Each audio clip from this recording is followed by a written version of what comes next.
Assalamualaikum warahmatullahi wabarakatuh. Kami dari kelompok 5 ingin mempresentasikan ancaman integrasi nasional di bidang ekonomi. Nama saya Febriana Fagazi Kufari. Di sebelah kanan saya ada Suciana, ada Igede Noman Berjasa, dan di sebelah kiri saya ada Alfia Alisa Putri, ada Fabianus Riko Antoro. Sini kami akan mempresentasikan dimulai dari Igede Noman Berjasa.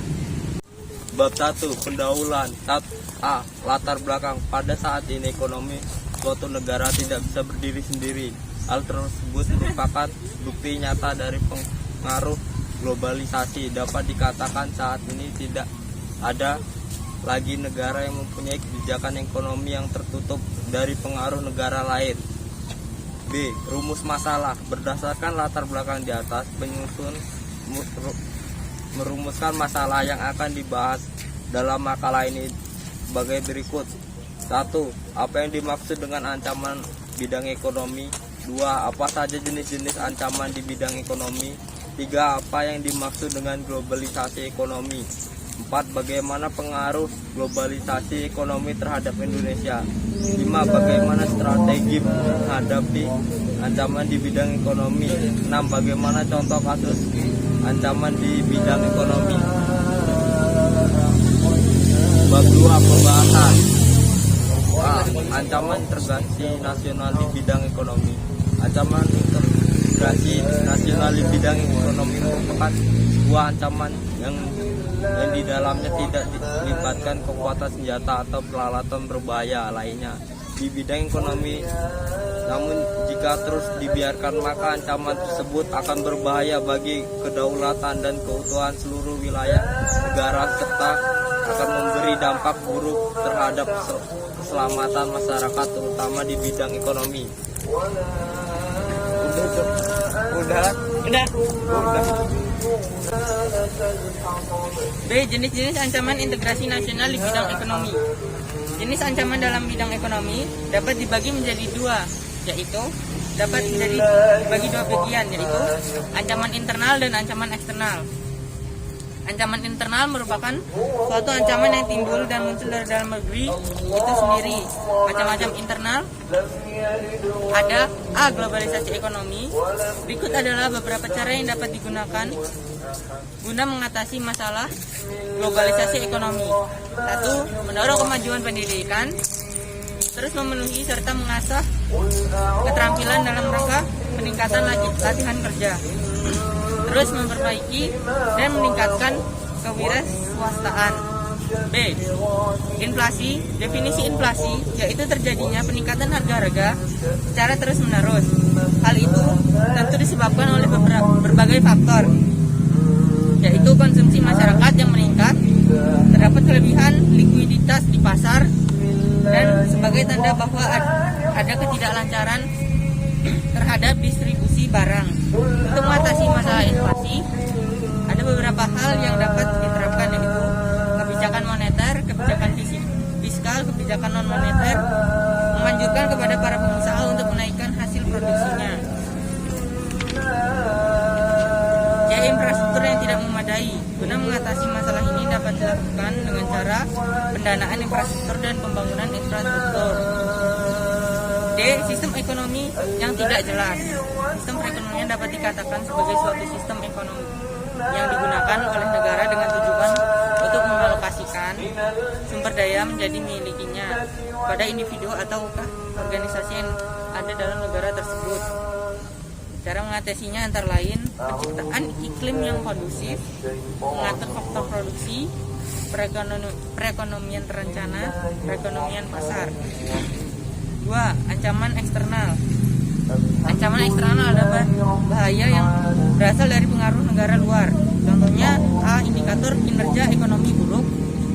Dalam menghadapi tantangan ini sangat diperlukan kerjasama di antara pemerintah dan masyarakat. B. Daya saing rendah. Masalah ini dapat diatasi dengan melakukan upaya percepatan pembangunan ekonomi nasional dengan kualitas yang lebih baik agar memiliki daya saing yang tinggi. Ketidaksiapan menghadapi era globalisasi. Sikap kurang siap dalam menghadapi era globalisasi juga menjadi ancaman yang tidak dapat diabaikan. Maka itu perlu diciptakan dan dibentuk generasi penerus yang memiliki wawasan luas dan didasari oleh beragam kekayaan budaya, sehingga tidak akan mudah terpengaruh dan terjerumus ke dalam budaya asing yang tidak sesuai dengan kebudayaan Indonesia. D. Ketergantungan yang tinggi pada pihak asing. Ancaman seperti ini sebenarnya dapat dihadapi dengan menjalin hubungan yang baik dengan negara-negara yang memiliki peran penting dalam tatanan ekonomi politik dunia. Sampai itu, ikatan yang baik tersebut secara perlahan akan memberi pengaruh positif terhadap kemajuan ekonomi dalam negeri, sehingga pada akhirnya akan timbul rasa ketergantungan yang terlalu besar. C. Globalisasi ekonomi sebagai ancaman integrasi nasional.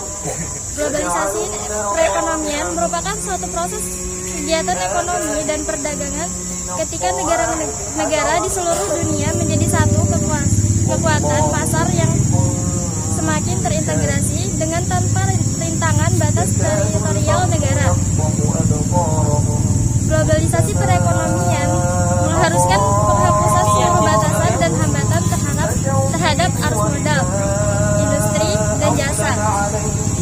Ketika globalisasi ekonomi terjadi, batas-batas suatu negara akan menjadi kabur dan keterkaitan antar ekonomi nasional dengan perekonomian internasional akan semakin erat.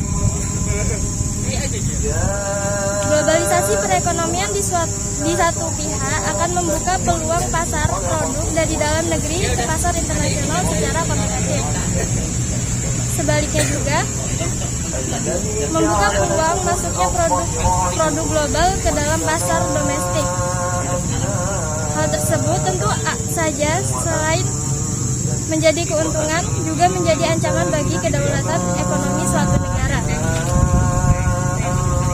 Kelancaran proses pembangunan nasional didorong oleh keadaan negara yang aman dan damai, serta terbebas dari segala hambatan, tantangan, ancaman, dan gangguan, baik yang berasal dari dalam negeri maupun dari luar negeri.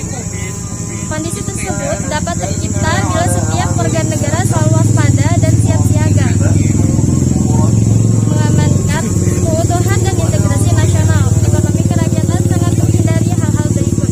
Yang pertama, sistem private liberalism yang hanya menguntungkan pelaku ekonomi liberal.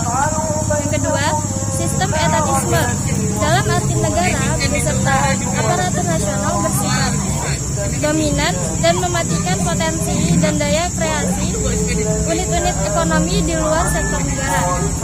Yang ketiga, pemusatan kekuatan ekonomi pada suatu kelompok dan bentuk monopoli yang merugikan masyarakat dan bertentangan dengan cita-cita keadilan sosial.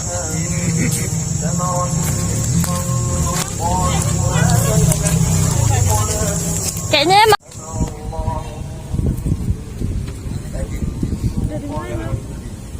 dari pengaruh globalisasi ekonomi terhadap Indonesia. 1. Dampak positif globalisasi ekonomi. Semakin terbukanya pasar untuk produk-produk ekspor, dengan catatan produk ekspor Indonesia mampu bersaing di pasar internasional. Hal ini kalian tuh loh.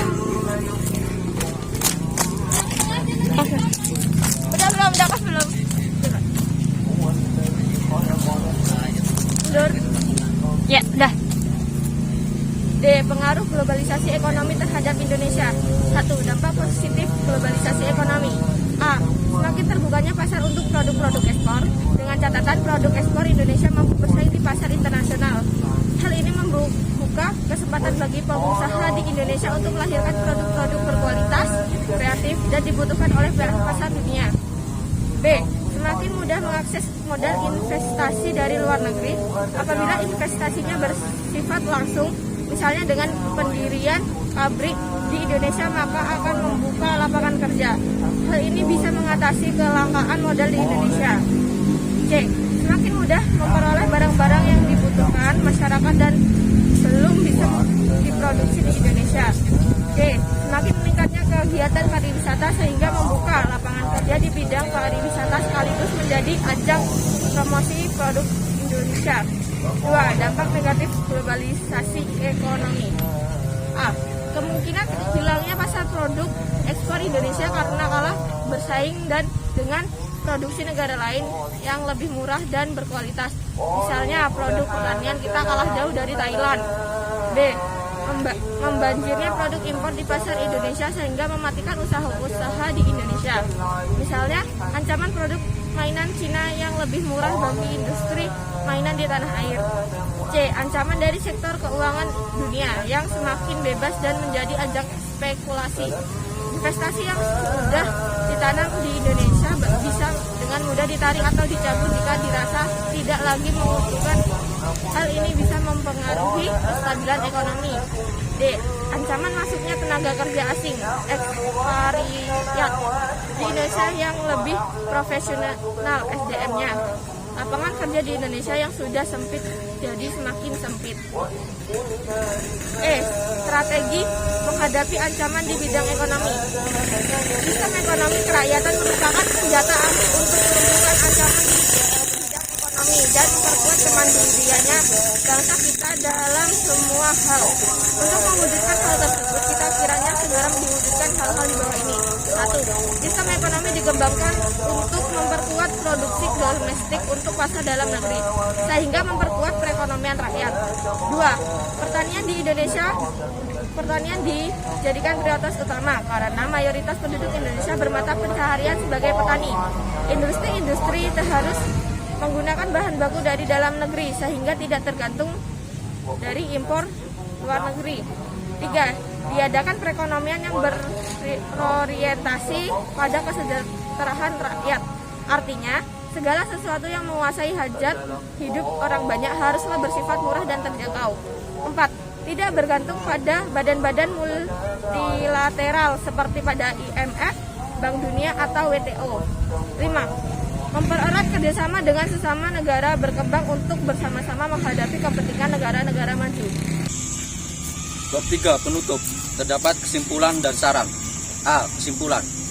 Ancaman integrasi nasional di bidang ekonomi merupakan sebuah ancaman yang di dalamnya tidak dilibatkan kekuatan senjata atau peralatan berbahaya lainnya.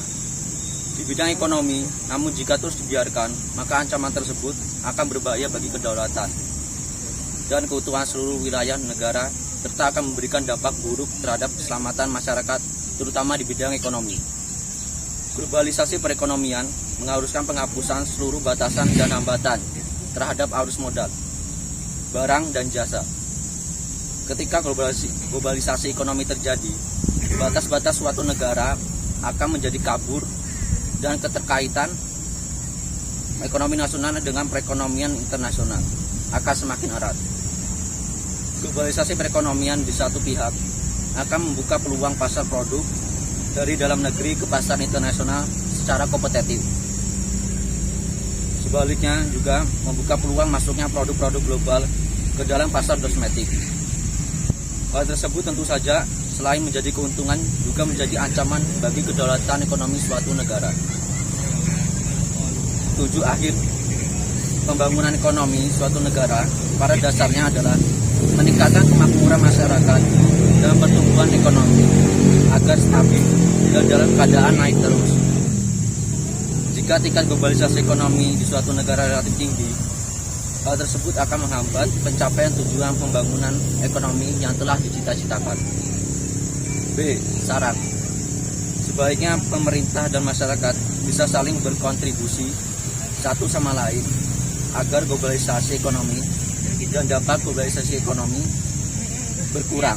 Salah satunya dengan berusaha dan serius untuk mengatasi globalisasi ekonomi itu sendiri, membuka lapangan pekerjaan dan cara lainnya untuk mengatasi globalisasi ekonomi itu.